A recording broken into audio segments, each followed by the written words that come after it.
They were gods on stage, and ghosts off it. To the world, Led Zeppelin was untouchable. Four alchemists who turned sound into sex, mysticism, and raw power. Every riff felt eternal. Every stadium conquered. Their legacy? The very blueprint for modern rock stardom. But behind the curtain? Addiction, grief, rage, black magic rumors, and a silence so loud it broke the band from the inside. How does a group that redefined power lose control of their own? Was it the occult symbols and whispered curses, the death of a child, or the pressure of being the biggest band in the world while still just trying to survive? Led Zeppelin didn't just rise, they ascended, and the fall, when it came, felt like the world cracking open. We remember the thunder, the riffs, the screams, the legends. But we forget the cost, the backstage burnout, the friendships tested, the lives altered forever. This isn't just a story about music. It's a story about obsession, about how far you can push the limits of sound, of fame, of yourself. Before everything shatters, tonight we're telling the story they tried to bury. Welcome to Shadows of Rock, where legends live loud even in silence. We tell the untold stories, the hidden struggles, and the raw truth behind the icons who shaped rock history. Chapter 1. The Four Who Became One. It didn't begin with a bang. It began with a phone call. Jimmy Page, the guitar wizard behind the Yardbirds' final days, was staring at the ashes of one band and dreaming of something louder, heavier, something new. He needed not just players, but kindred spirits. What he found was lightning in four bottles. Robert Plant, the golden-haired vocalist with the scream of a banshee and the soul of a bluesman. John Paul Jones, the quiet architect whose bass lines and orchestration grounded the chaos. John Bonham, thunder behind the kit, all fury and finesse, a man who played like the sky was falling. And Page, the mastermind, the magician with a Les Paul, the one who held the vision in his veins. In 1968, they stepped into a studio. By 1969, they'd rewritten the rulebook. Their debut album, Led Zeppelin, was a sonic assault, blues drenched in distortion, sex, and swagger. It wasn't polished. It was primal. Critics sneered, fans exploded. By the time the second album dropped, Zeppelin was already a storm the world couldn't ignore. And that's when the mythmaking began. They weren't just a band, they were a force. No singles, no interviews, just albums and arenas. They flew in private jets, bought castles, used runes instead of names. Each show was a ritual, each record a gospel. But with that godlike rise came something else, a distance from the press, from their peers, even slowly from themselves. Beneath the surface of every sold-out tour, every gold record, a darker energy hummed. Jimmy Page dove into the occult, collecting Aleister Crowley relics and chasing shadows in castle halls. Plant's voice bled longing and myth, even as his home life frayed.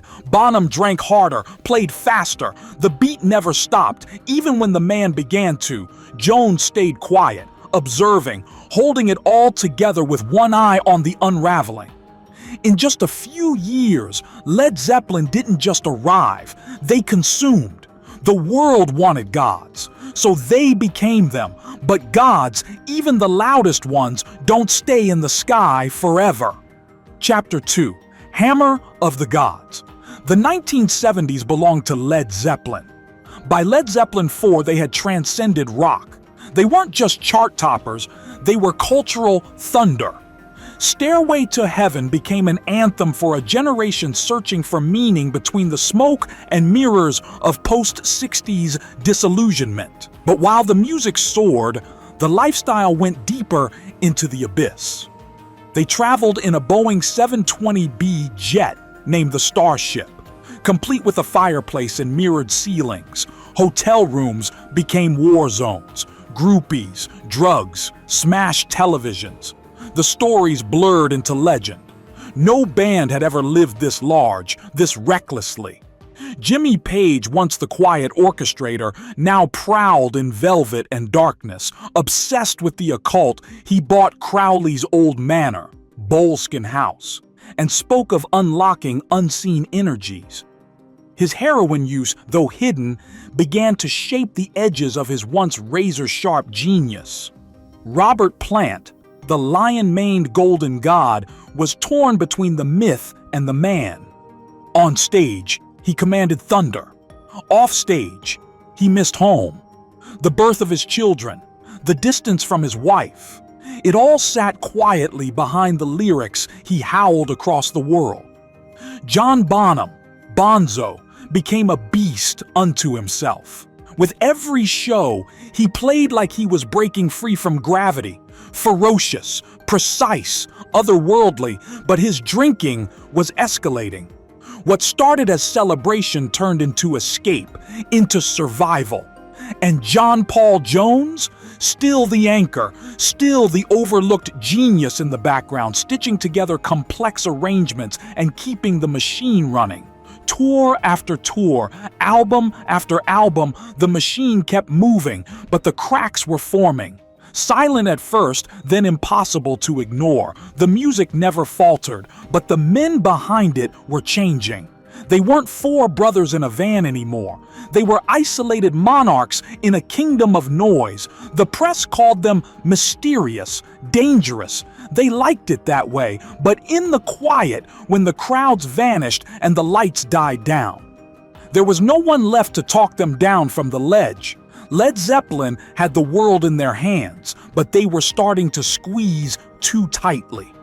Chapter 3. The Curse of Excess. By the mid-70s, Led Zeppelin had done what no band had ever done before. They became their own universe. No opening acts, no radio reliance, no compromises.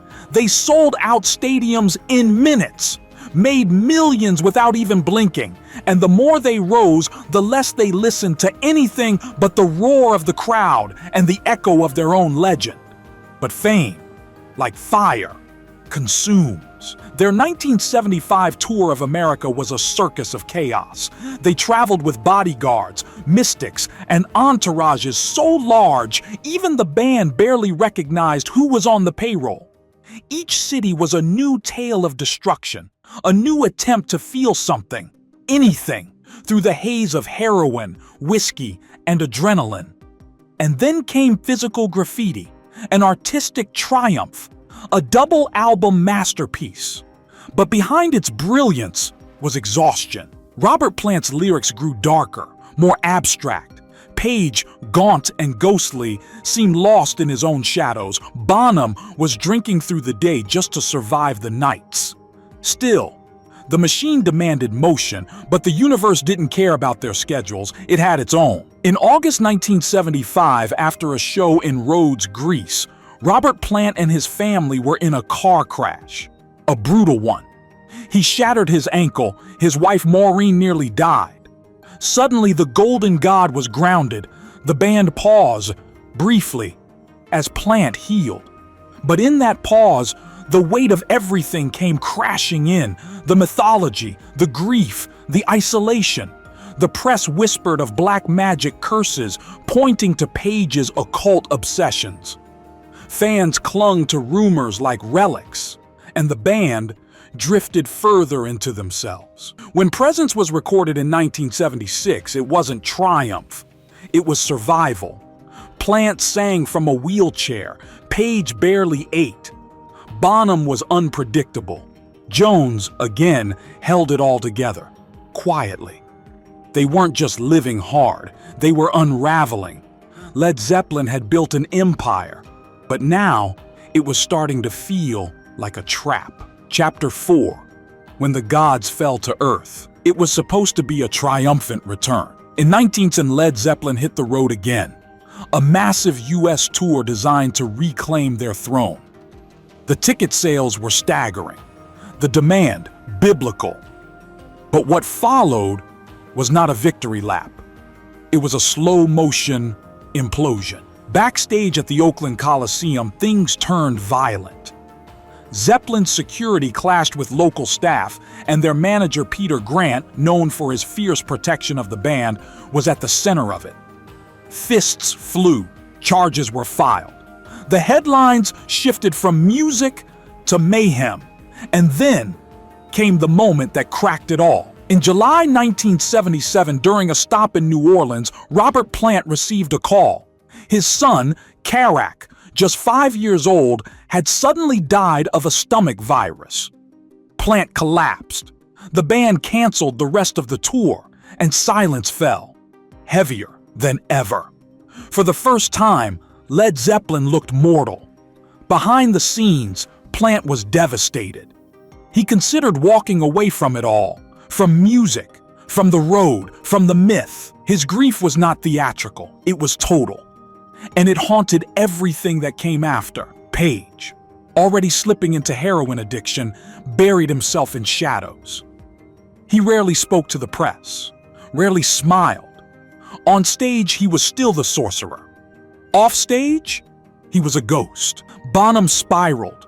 The drink became the only thing that quieted the noise, the only thing that numbed the pressure. He missed home, missed simplicity. But the machine needed him, so he played, and he drank. And the line between the two blurred dangerously. Jones, as always, remained in the eye of the storm, composed, calculating. But even he could see the cracks widening. And here's the part most fans forget. At the height of their powers, the biggest band in the world, Led Zeppelin disappeared. No albums, no tours, no answers, just silence. They were rock's loudest band, and now they were gone. Re-engagement. Hook. Most bands fade out slowly. Led Zeppelin vanished overnight. But what pulled them back from the void wasn't music. It was an echo of guilt, and one last shot at redemption. Chapter 5. In Through the Outdoor. When Led Zeppelin re-emerged in 1979, they were not the same band. In Through the Outdoor was their first album in 2 years, and it sounded like it. Gone was the thunderous riffage of their early days. In its place, synths, ballads, introspection. The world had changed. Punk had roared in. Disco ruled the charts. Zeppelin, once the architects of the future, were now responding to it. But beneath the stylistic shift was something deeper. Robert Plant, still carrying the weight of his son's death, turned inward. His voice, once filled with lust and mythology, now sang of loss, confusion, and time slipping through fingers. Songs like All My Love were not just tracks, they were elegies. Jimmy Page, meanwhile, was barely present during the sessions. His heroin addiction had become a shadow over everything. Sometimes he arrived late, sometimes not at all, and when he played, it was brilliant, but brittle. John Paul Jones stepped forward more than ever before. He arranged, he wrote, he experimented. The man who had once been the glue was now the engine, and Bonham, oh, Bonzo, he was still thunder, still the heartbeat. But it was a heart under strain. The booze had become something darker. He was missing rehearsals, slurring words, getting lost in hotel hallways. The joy of drumming was still there, but buried under layers of pain and pressure. Still, the album found success. It hit #1. The band prepared for a comeback tour. There was even talk of reclaiming America. But insiders knew the truth. This was a band running on fumes, patching holes in a vessel long past its prime.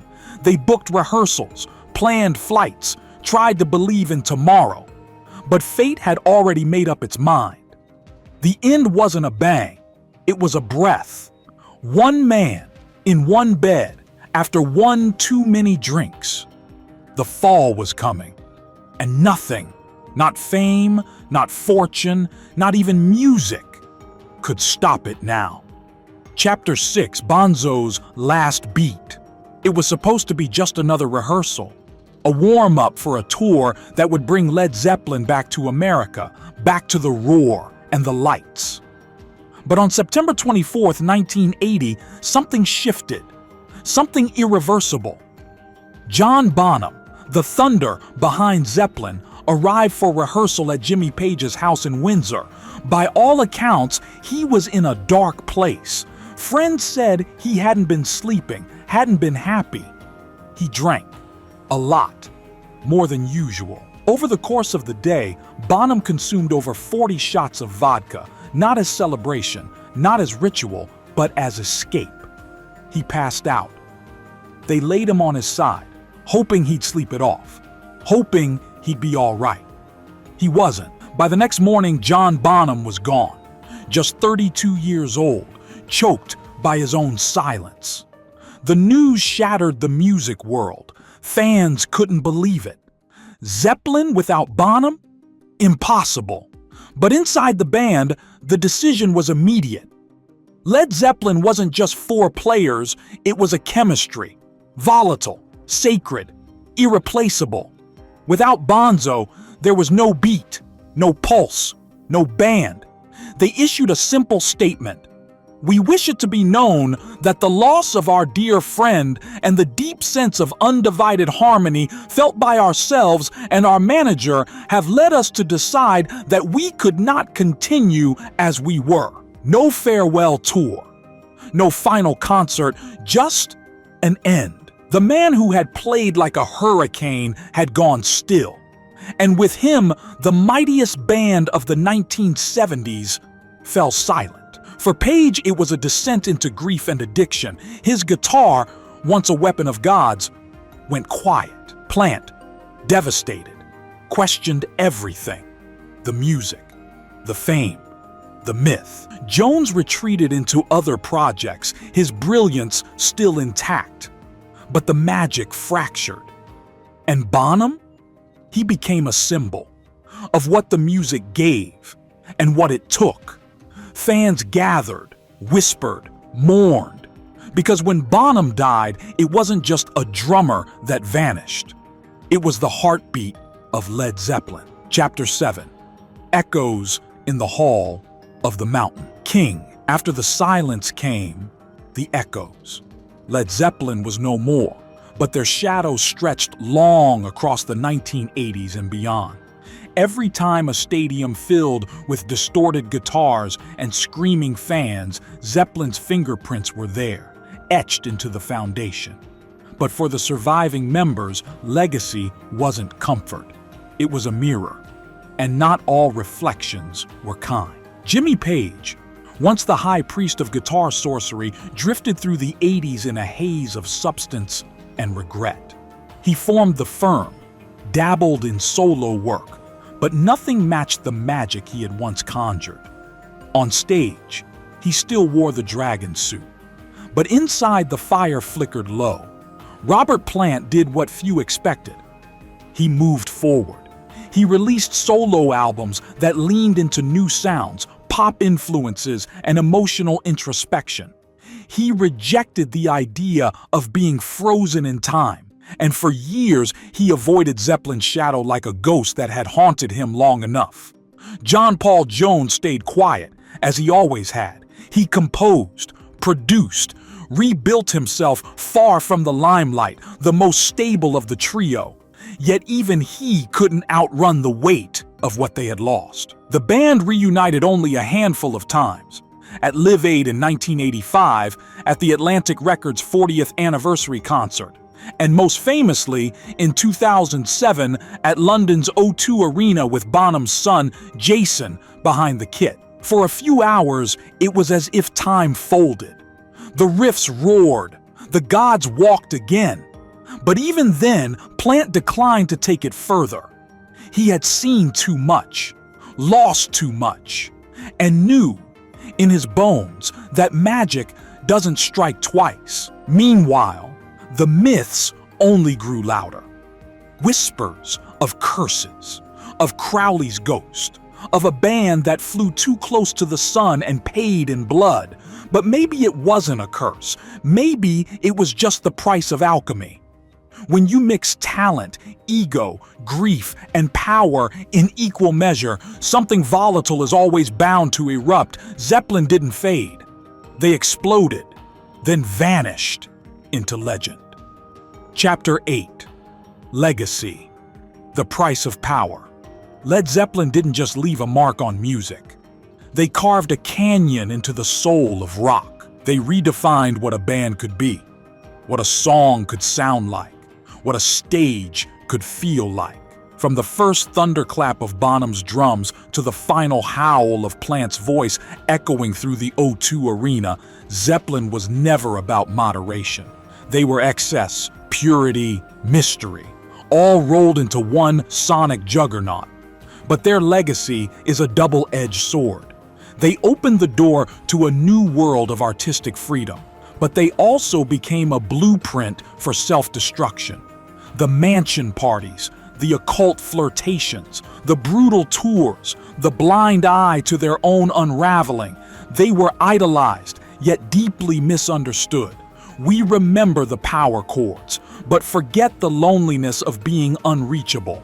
We remember the sold-out tours, but not the aching silence that followed the death of a child. We remember the thunder, but not the toll it took on 4 human beings trying to carry it. Jimmy Page is now a mythic figure, often silent, always watched. A guitar god both praised and haunted. Robert Plant, older now, speaks of grief with a poet's clarity, a man who chose to live rather than relive. John Paul Jones remains the quiet genius, always moving forward, never chasing ghosts. And John Bonham, he's the reason there is no Led Zeppelin reunion. He's the reason the band had the courage to stop, because some spirits can't be replaced. The question remains, what do we do to our idols when they become too big, when they bleed like men, but we still expect them to roar like gods? Led Zeppelin paid that price, and yet, through vinyl, through headphones, through generations not yet born, they still sing. They are a monument to sound, to loss, to what happens when fire is poured into 4 souls and set loose on the world. They walked among us like giants, but they were men, fragile, furious, brilliant men. Led Zeppelin conquered the world with volume, mystique, and unrelenting force. They built a kingdom on distortion and desire, and for a while, it felt eternal. But nothing burns that bright without leaving scars. Behind every epic solo was a silence. Behind every standing ovation, a stumble. And behind every myth, a man slowly unraveling beneath the weight of it all.